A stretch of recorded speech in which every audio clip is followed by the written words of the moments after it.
ያለውና መሰለኝ ኪራ ተረጋጋ እንጂ አንቺ እኮ ምን እንዳደረገሽ ሰላለኝ እዛም መገበይ ኪራ ብታገኝብኝ እንዴ ምን ፈጣሪ ነው የምትለኝ? ቆይ ዝበይ ደግሞ ተከራከሪኛለሽ። ቆይ ምንድን ነው እንደዚህ ጠገብ ያደረገሽ? ጭራሽ መታኸኝ።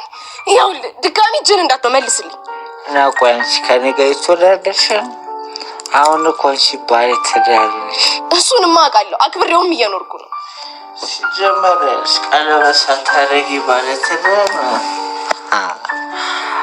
ቤተሰብማ አትረሽም። አልቂ ምን ልታደርግ ነው? ረፍ ይኸውልህ ኪራ፣ ይህን ቀለበት እንዳታወልቀው፣ የመጨረሻችን ነው የሚሆናት። ኪራ ረፍ።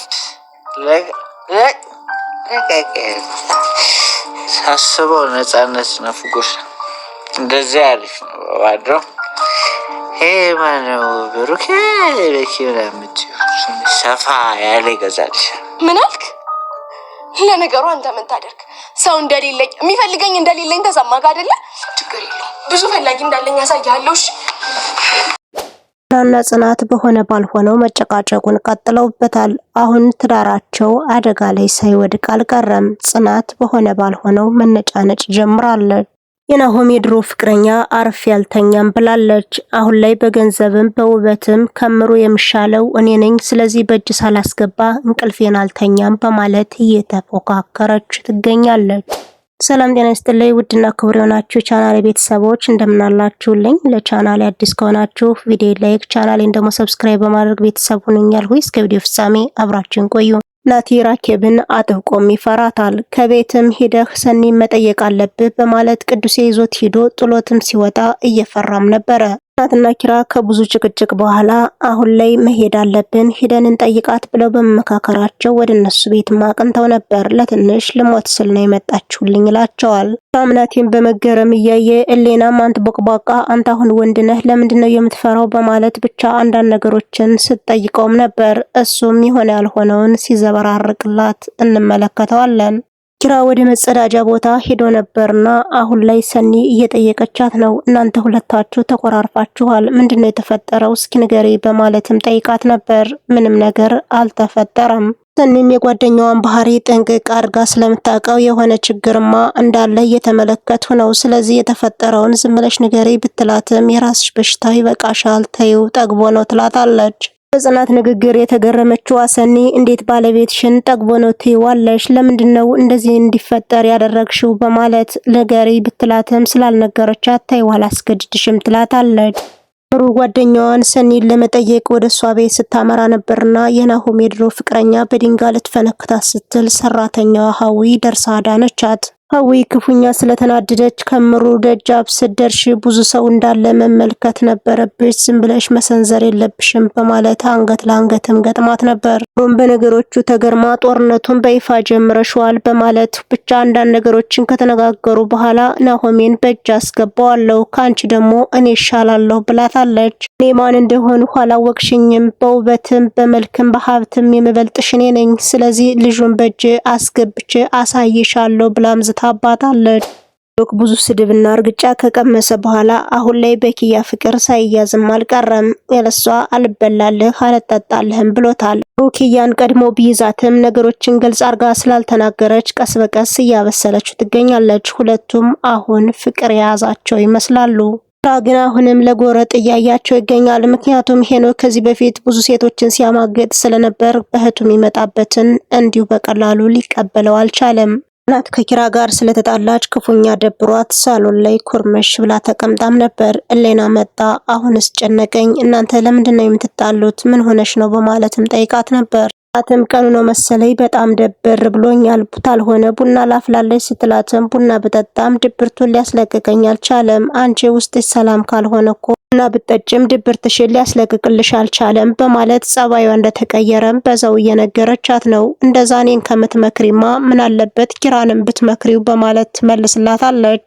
አሁን ኪራ ሳይሆን ተናጋሪ አንቺ ነሽ ተናጋሪ ሆነሻል። ብቻ በሆነ ባልሆነው በኪራ ህይወት ውስጥ ጥልቅ ማለትን ወደሻል። በቢሮውም ልግባ ብለሻል ብያለች እየነገረቻትም ነበር። ጽናትም የባህሪ ለውጥ እንዳደረገች እየተናገረች ነው። ከዚህ በፊት እሺ ብያችኋለሁ፣ አሁን ላይ ሁሉ ነገር እሺ አልላችሁም በማለት ትከራከራታለች። ሌናም የተሰማትን ቁልጭ አርጋ ነገረቻት። ትዳርሽ አደጋ ላይ የወደቀ ነው። ጭቅጭቅ በሞላ ቁጥር ደግሞ ሰውየው በጊዜም ላይ ገባ ስለሚችል ችግር ይፈጠራል። ስለዚህ ጸባይሽን አስተካክይም ብላታለች። ከርጫካው ላይ ቁጭ ብሎ ውሃ በዳቦ እየበላ ነበር። ከዚህ በፊት ጎዳና ላይ ያለው ከእህቴ ጋር ውሃ በዳቦ ስበላ በጣም ይጣፍጥ ነበር። አሁን ግን ብቻዬን ስለሆንሁና ብዙ ነገሮችን ስለለመድሁ ነው መሰል አልዋጥልህም አለኝ በማለት የብቻውን እያወራም ይገኛል። ድንገት አልፋ ስትሄድ ራኬብ ታየዋለች። ቆማም እየተመለከተችው ክፉኛ እያዘነችም ነበር። እንዴት ነው እዚህ ጋር የተቀመጥ በማለትም ጠይቀዋለች። ከርም ገና እንዳያት ድንግጥ ብሎ የጠየቀችውን ጥያቄ በደንብ ሳይመልስላት ወዲያውኑ ይቅርታም ጠይቋታል። ህይወታችሁን ስለረበሽሁኝ በጣም ይቅርታ አድርጊልኝም ብሏታል። ራኬብ በሚበለው ነገር ተገርማ አሁን ላይ ሁሉንም ተወውና ለምን ሆቴል ሂደህ አትበላም እኔ ያልከፍልልህም በማለትም ጠይቀው ነበር። ራኬብ ተይዋ አትጨነቂ፣ እኔ እኮ ድሮ ስበለው የነበረው ምግብ ነው። እናም የጎዳናን ህይወት ለምጄዋለሁ በማለት ብቻ አንዳንድ ነገሮችን ካናገራት በኋላ ክፉኛ አዝና ወደ ቤቷ ተመለሰች።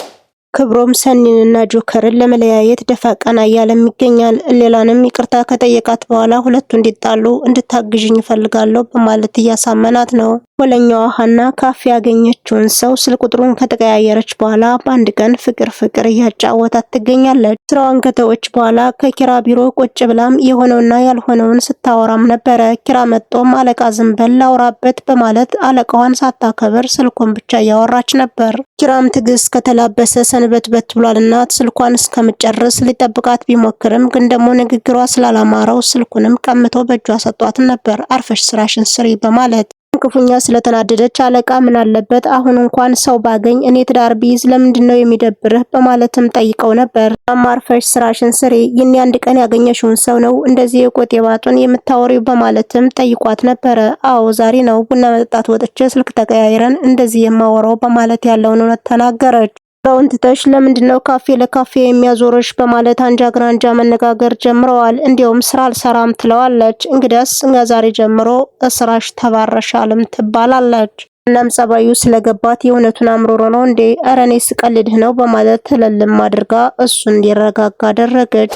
ምሩ ለጓደኛዋ ለሰኒ ያለውን ነገር ነገረቻት። አሁን ላይ ምንድነው የሚያስጨንቅሽ የሚል ጥያቄም ተጠይቃ የሆነውና የተፈጠረውን ነገር አንድ ባንድ ለሰኒ ነገረቻት። ምሩ ጓደኛዬ ናሆም ሊወስድብኝ ነው በማለት በማዘንም ታወራታለች። ማን ነው ደግሞ የሚወስድብሽ? ናሆም እኮ ያንቺና ያንቺ ብቻ ነው። አሁን ላይ የድሮ ፍቅረኛው መጣለች በማለት ግራትም ሰኒ ደነገጠች። እነዛውም ልጅ አለው እየተባለ ነው ብቻ ግራ ገብቶኛል ብላ ጫፍጫፉንም እየነገረቻት ነበር። ናሆም አንቺን ብቻ ነው የሚወደው ስለዚህ ምንም ስጋት አይግባሽ ብላታለች።